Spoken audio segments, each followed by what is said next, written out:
So you've got an idea, but you don't know where to start. Let me help you out. My name is Shinyi, and welcome to the Creative Chimera Studio, where this is a playground for courage and curiosity. I love sharing ideas for everyday creativity. Why am I qualified? I actually never thought that this was actually a talent or something that could be desirable until a lot of my friends asked, "Hey Shinyi, how do you do the things?" And I was like, what things? What are you talking about? And they're like, well, you have an idea and you're very good at executing. And it really made me pause. So, for example, back in 2021, I had this idea, an inkling, so to speak, to start my very own podcast where I could share the stories of everyday people and the listeners can watch how two strangers, me and my co host, bond over our first conversation.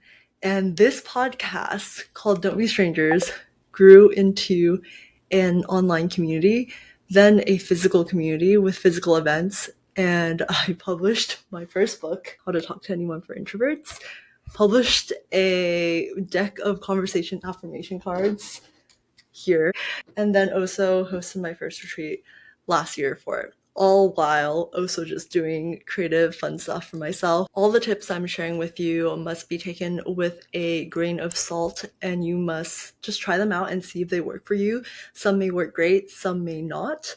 And that's the beauty of life, is that you get to experiment and decide for yourself what works best. So these are 3 ideas for how to make it easier for you to get started.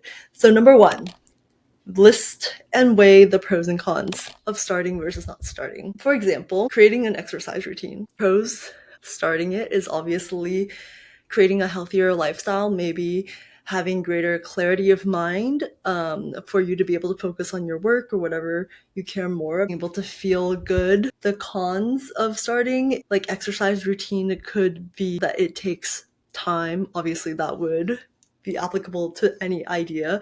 That it would take time, for example, commuting to a gym, having to wake up earlier. It can be painful when you start out and have never exercised before. So you get to weigh these pros and cons through various methods. You can obviously journal about them. You can talk to friends and ask, what do they think about this idea?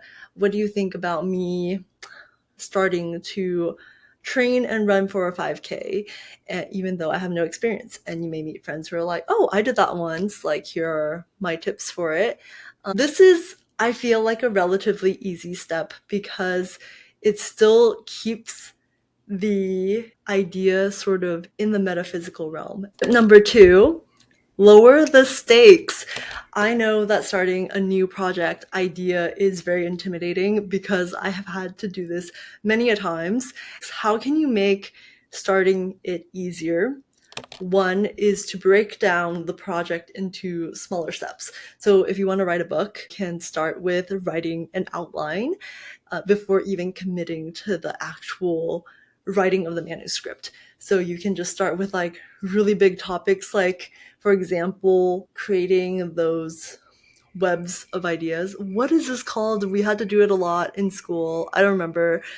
But you just like draw bubbles with topics and connect to them. And you can just say, like, I want to write a book about cooking Asian noodles. Okay, so what sort of noodles are there? And you just start brainstorming in this way. This is an example of breaking a bigger project into smaller less intimidating sub projects just to get you to start the process. And I feel like once you pick up a little bit of momentum, it gets a lot easier. Something else that I personally love doing is creating a beta version of whatever it is. So before I officially started my podcast, Don't Be Strangers, I had a beta podcast where I just learned the ropes of how to record a podcast, how to publish it and push it to all the platforms. And that podcast, I made it super simple, stupid. I was writing posts on Substack and I was just reading these little blog posts as that beta podcast.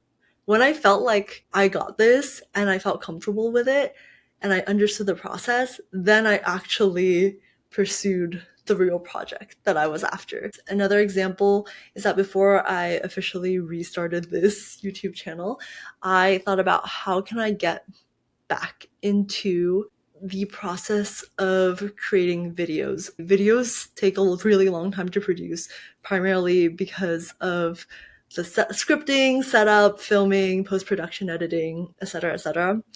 I was like, why don't I go ahead and just like produce high quality short reel content the way that I would for a long form content like a full video for YouTube, and just practice editing these videos and thinking about scripting, but make it really, really short, like 30 to 90 seconds. Tip number 3, get some accountability.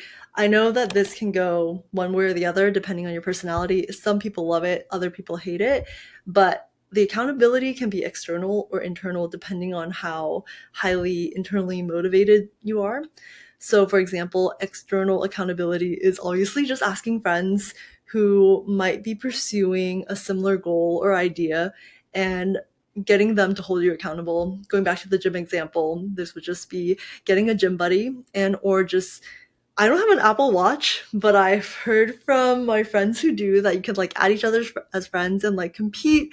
So that's like a form of accountability. But also you could do internal accountability, in which you could like set a deadline for yourself for a step. So I'm not saying the entire project, not saying like the published book, 3 months from now, 1 year from now, whatever that is, but literally just saying like to have the outline for the manuscript ready in a month or whatever you decide, and then do another deadline afterwards for the manuscript. Baby stepping yourself through, but the deadline being the accountability aspect. But again, that totally depends on whether having a self-imposed deadline works for you, yes or no. Because if self-imposed deadline does not work, then you might consider the external accountability route, which is just letting people know about it.